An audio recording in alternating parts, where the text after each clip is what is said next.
Run for your life! I'll cover you!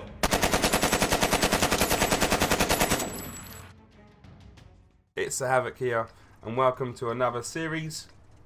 This is a new series, guys. It's going to be called Havoc's Best Replays. I've been doing Anatomy of Great Games and Havoc's Gamecast for a while. The difference between the two is one's like the Gamecast was upbeat, like intense commentary. Anatomy of Great Games is more relaxed and breaking down and dissecting the games. But it turns out I started doing a bit of both in both ones, and they become a similar thing. So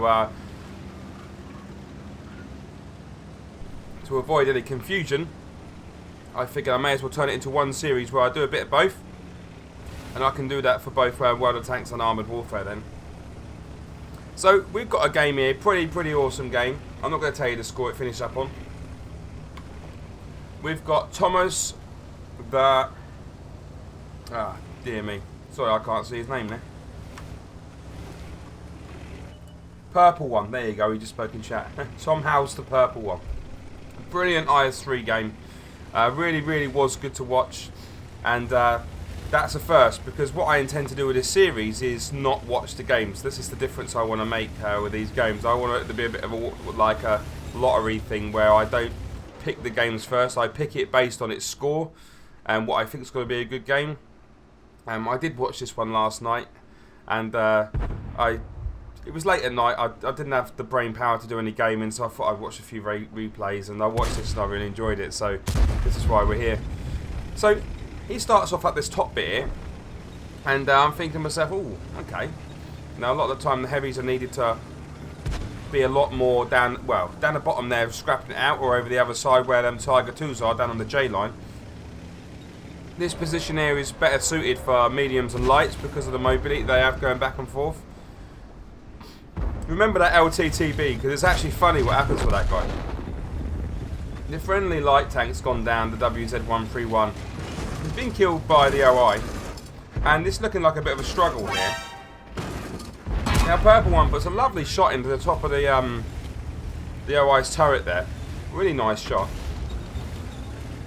And the friendly team has already lost 4 players, and this is a big problem because, you know, we're only like 2 minutes into the game, just not even 3 minutes in the game. Beautiful shot there, beautiful shot, using the 23 degrees out of gun elevation of the IS-3 to get a shot up onto that the SU-100 up on the hill there. That was nice. Now he's going to go for the Cupola shot here. Unlucky there, unlucky. We could have got a nice penetrating shot. The Tiger 2's gone down on the friendly side. This is looking pretty drastic. It's 1 for 7 against the friendly team we're watching now. So, you know, if you were playing this game, you would be thinking, oh God, here's another one. You know, he's another one of them. But the IS-3 is an awesome tank at tier 8, quite possibly the best. At standard, it has 1834 damage per minute. It hits for an average of 390 per shot with standard ammo, and it has a reload time of 12.75 seconds. And of course, that might not seem great, but that's as standard. This is before you put your chocolate on, your brothers in arms, you know, your max cruise skills, and your gun rammer, or you know, that sort of thing. So that's, you know, it's a phenomenal tank. It's a right scrapper. The armor's good. Unfortunately for the Leopard, he just cannot penetrate the armour here. T-37 goes invisible, but pretty much guaranteed that he made that shot there. That was a nice little, well, it wasn't a blind shot. The guy had only just disappeared. Now, I like the way this guy's going up and down. He's changing from left to right. He went up and down. That second he decided to go and have a little look down, he managed to kill the IS-3. Now, a lot of people with these people at the back here, they've got some people around the base. He would have sat up here, being shot out by the light tanks, being spotted by the light tanks, but instead, he'd done a slight relocation down south, killed the IS-3, come up. By that point, the Tiger 2's got a bit bored, gone into a bit of open ground, and now he's took him out.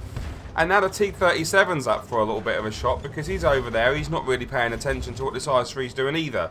So the friendly team are clawing it back a little bit. It was 5-11, now it's 6-11, so it's going in the right direction here. There is only an IS-3, a T-28, HTC, a Cheetah and a Burt on the friendly side against all them others. Look, they've got an IS-3, T-69, KV-3, LTTB, KV-85, Leopard, and 3 3 of their artillery pieces there. So, you know, they're in a lot better shape. They've just taken out the friendly artillery piece. Unlucky not to hit that shot there. It was a chance anyway. It was a chance. You know, that was a very slim shot to make. If he'd have hit that, it would have been like a wow moment. Now you can see he hasn't taken the damage yet. He's not been shot by any real high caliber guns, but everything he has shot by is basically bounced, and that's what the IS-3 has going for it. It's got that beautiful spaced armor on the side, it's got the pipe nose on the front, and it can bounce shots if you know what you're doing in it. So if you're a new player and you're wondering what lines to go up, wow, just wow, dude. Takes out the Leopard in a single shot. If you're wondering what line to go up, this Russian heavy line's a must, really. It's got really good tier 10 at the end of it. It certainly should give it a go. There's the enemy number IS-3. He has made a shot count. The driver goes down. He quickly fixes him up. Now he's got to be careful here, because this T-69 is an auto-loader. He can take him out, but he's bouncing. Notice how this IS-3 has just come through. He's taken the shot. I know what the IS-3 is trying to do. He's trying to take out that T-28. He hasn't managed to get a shot, and as a result, now he's dead. Because really, if I was him, I would have just stayed a little bit back and took a shot up into this IS-3. But instead, he went on a Rambo run, and it hasn't paid off. And this T-69 is on a world of hurt because it's an auto-loader. He's fired all 4 of his shots. Well, it looks like he has now. And he's dead. It's so unlucky, mate. The KV-85 comes across about a minute too late, as does the KV-3. Them guys needed to relocate sooner so they could get here at the same time, not a few minutes apart. Because all that's happened now is they've arrived just after them other tanks have died. So their defensive, the kind of push has failed them. Now the KV-3 is coming round. He decides to take... No, he doesn't. He goes for the KV-3. The KV-85 isn't much of a threat to this guy at the moment. He's now using the KV-3. Just got to pause that there, guys. Did you see what he did there? Look. Now, this guy's got 3 marks of excellence on an IS-3. He knows what he's doing. If you lift your turret up in an IS-3 or look down their barrel, when they're shooting down at your cupola, they can't hit you. They can't hit it because the turret's in the way. Really cool tip. If you're on an IS-3 and you're face hugging, whack that barrel up in the air and block the shots. Now that KV-85, let's face it, he didn't stand a chance, did he? Because he's a tier 6 heavy. He hasn't got the armour. He hasn't got the penetration to take out what is quite possibly one of the strongest, if not the strongest, tier 8 tank in the game, tier 8 heavy tank in the game.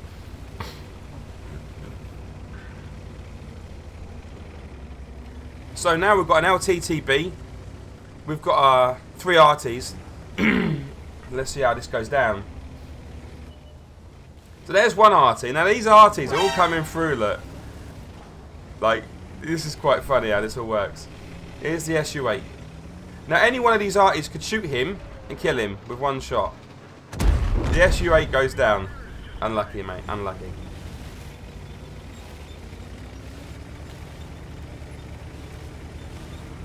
Now here's the M40. Have you noticed how he's arrived about 20 seconds too late or 10 seconds too late?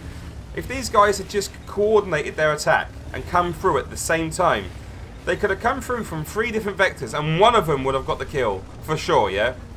If they'd have just communicated. And, you know, when we're talking World of Tanks University and we train people, we talk about communication. It's a big part of this game. And let's face it, if that KV-3 and the KV-85 had communicated to come through at the same time, they would have killed him. Now check this out, guys. The LTTB's been spotted. He's ignoring him. And at this time, I'm thinking, this guy's AFK, the LTTB must be. The RT hasn't got a clue. He's coming around the back. Well, that RT player actually should have been going ages ago because the LTTB spotted the IS-3, but he didn't move until literally was behind him. So he weren't watching his mini-map, weren't paying attention to the peeps that come up on your screen.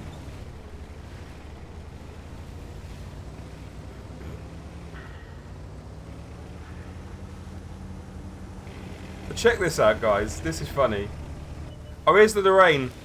Now he's 20 seconds late for See what I mean? They all go at separate times. Like, I'm thinking, where the hell is this LTTB? Because look at that tickler. Now, he's there. He fires at him. And I know there's no divot. He's on his side.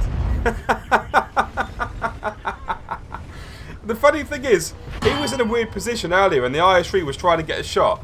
And he couldn't hit him. And I was thinking, why can't he get that LTTB? He should definitely have a shot from there. And he was looking for him. And I was thinking, they ain't put a little divot. They ain't put like a little dip down there now, have they? And it turned out it weren't. So that LTTB must have gone there at the beginning of the match. And and promptly gone on his side with the new physics. And stayed there. And all he could do at the end was fire one shot. So, unlucky LTTB. That's a bad result for you, mate. So let's look at the post-game stats. But before we do, let's just check what we see here. We see 12 kills. We see 6,931 damage. And we see 15,207 W and 8. Well, the chances are it's way higher than that in-game. Right, let's just have a post-game recap, guys. I like to do this. So here's my arrow. He spawned on this side. He was west spawn. Made his way through here. Rather unorthodoxly came up here in a heavy. Put his gun to fantastic use, firing that way. Hitting these heavies. Killing a tank up here. Doing damage here. And from here, obviously, you can defend this area here. This is a really important spot. You must not ever relinquish this spot in this game. Same as this. And if you're a heavy tank, yeah, go there. That's fine because you can still fight here. But as a heavy tank on this map, your fight is either here or here. This is a gamble because to win this flank here, you've got to go across. You've got to first take out whatever's camping in these sides and you've got to cross a kill zone. And this is slow ground to get across. And anything across this line here is going to have a field day with you. You saw what he did to these tanks here. They got up, but the Tiger 2 was dead. If there had been a few more mediums up here, if so many didn't die at the beginning, these guys would have never made that. They died because them guys killed them, mate. And then he basically just worked this area. The remaining tanks, because he was on his own, come around here to kill them. They've communicated really, really poorly. They come in like 2 at a time. And to an IS-3, that's top tier, and knows how to use his gun and his armour. It's good night nurse, I'm afraid. Artillery could definitely have communicated better, as could have the T-69, the IS-3, and the KV-3 and the KV-85. Them 4 tanks, if they'd have just coordinated their attack and gone in at the same time, they'd have won. The artillery could have won it if they'd have gone in at the same time. But unfortunately, this is the nature of random games. So this is the problem we all like to gripe about, I suppose. But that's it for this game. Let's go to the post-game stats.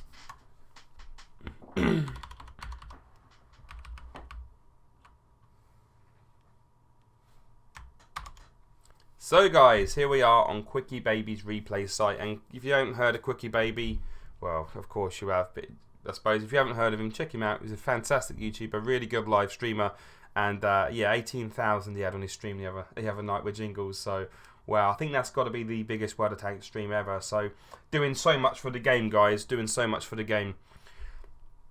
Now this is the score sheet. It's Tom Howe's the purple one. Tom House actually got 21,000 W and 8. Wow, Tom House. Just wow. 21,000 is light tank W and 8, but he got it in an IS-3. So really nice to see that. And he weren't spitting loads of gold unnecessarily. We do like to see that. So he got 7,313 damage, 12 kills, and a fantastic 2,074 base experience points. That's experience for points without any modifications, any multipliers, any doubles and everything like that. So that was good. Look at that guy right in aimbot. When I look through these replays, there's always some guy, aimbot, come on, get a life, mate.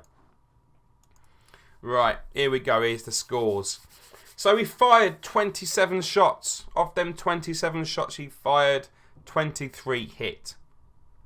Of them 23 that hit, 22 penetrated. What does that tell you, guys? It tells you that he knows where to shoot.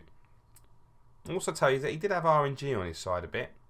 But you can't take that away from what the guy did in the game, because I thought it was phenomenal. We already know that he done 7,313 damage, but he done 761 of that for a distance of more than 300 meters. that means he done a lot of scrapping. You know, not much of his damage was done at a long range. And that's what you should be doing in this tank, really. It's not the best sniper in the world. It can snipe, but it's not the best sniper. It's a scrapping tank. It's a brawler.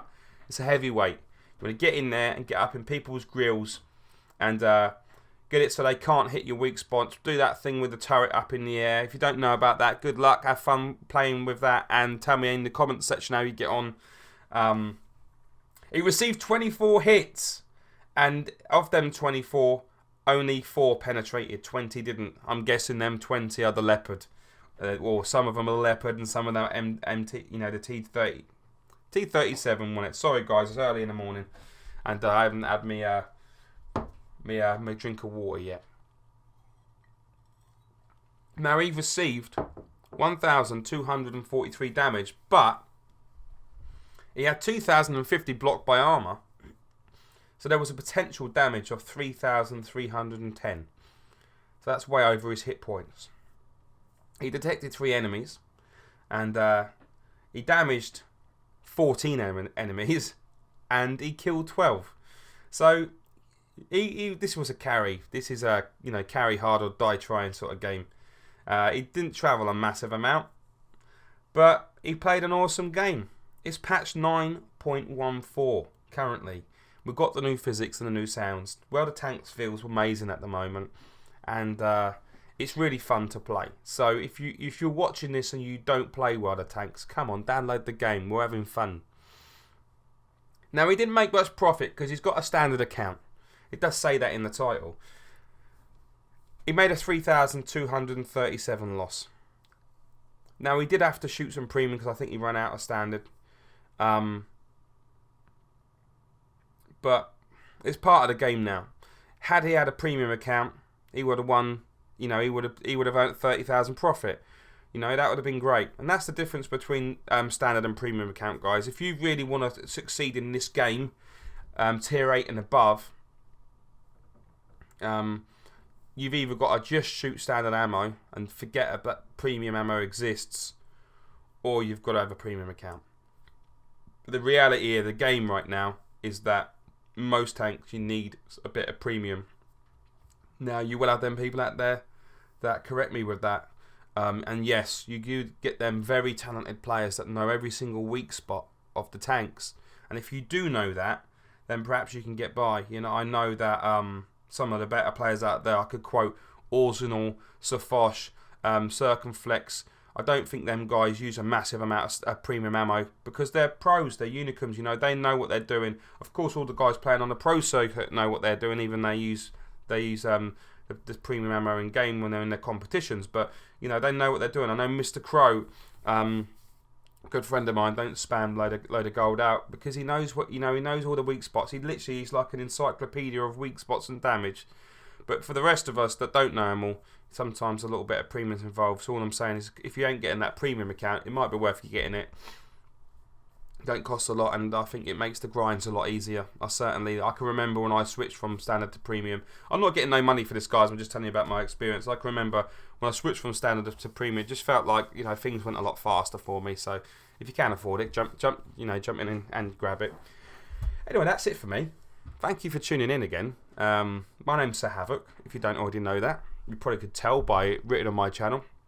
I'm just a young fella from England in Kent, and got a baby and a lovely lady, and do what videos amongst other things. So really appreciate you tuning in today, and if you wouldn't mind giving me a like, that would be great. And if you wouldn't mind subscribing, it's absolutely free. It's not like Twitch subscription where you have to pay. So it's a free subscription, and all that happens is get your notifications when my videos come on board, so you know to come and have a little watch of them.